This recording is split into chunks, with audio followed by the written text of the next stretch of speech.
We teetotalers have, let it be mentioned in passing, a particular reason to be grateful to our Führer, if we bear in mind what a model his personal lifestyle and his position on intoxicants can be for everyone, reads an announcement from an abstinence association. The Reich Chancellor, ostensibly a pure person, remote from all worldly pleasures, entirely without a private life. An existence apparently informed by self-denial and long-lasting self-sacrifice, a model for an entirely healthy existence. The myth of Hitler as an anti-drug teetotaler who made his own needs secondary was an essential part of Nazi ideology and was presented again and again by the mass media. A myth was created that established itself in the public imagination, but also among critical minds of the period, and still resonates today. This is a myth that demands to be deconstructed. Following their seizure of power on January 30th, 1933, the National Socialists suffocated the eccentric pleasure-seeking culture of the Weimar Republic. Drugs were made taboo, as they made it possible to experience unrealities other than the ones promulgated by the National Socialists. Seductive poisons had no place in a system in which only the Führer was supposed to do the seducing. The path taken by the authorities in their so-called Rauschgiftbekämpfung, or war on drugs, lay less in an intensification of the opium law, which was simply adopted from the Weimar Republic, than in several new regulations that served the central National Socialist idea of racial hygiene. The term droge, drug, which at one point meant nothing more than dried plant parts, was given negative connotations.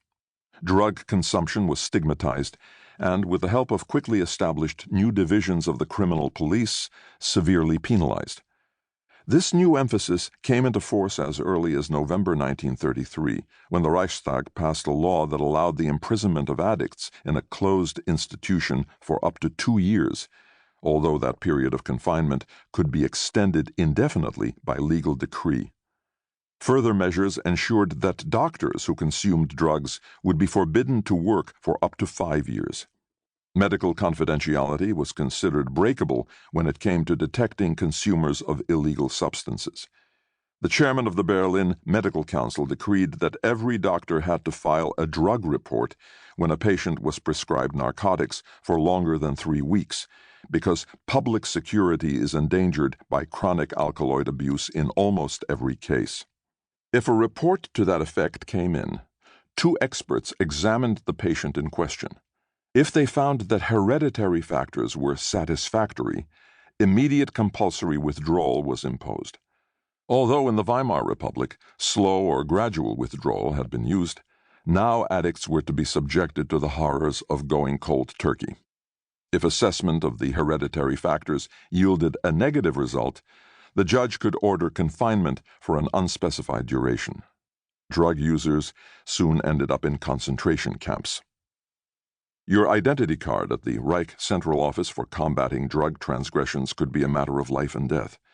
You were defined by a number, as a dealer, prescription forger, Eukodal addict, artist, etc., and a color, purple Jew, red, held for drying out, etc.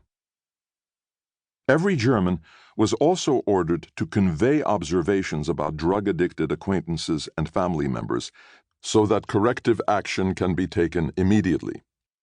Filing systems were put in place in order to establish a thorough record, enabling the Nazis to use their war against drugs to feed into a surveillance state quite soon after they came to power.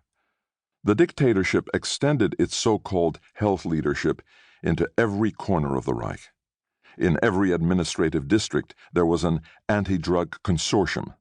Doctors, pharmacists, social security authorities, and representatives of the law, such as the army and the police, were all involved, as well as members of the National Socialist People's Welfare, establishing a full-blown anti-drug web. Its threads converged in the Reich Health Office in Berlin, in Principal Department 2 of the Reich Committee for the People's Health. A duty of health was postulated, which would go hand in hand with the total containment of all demonstrable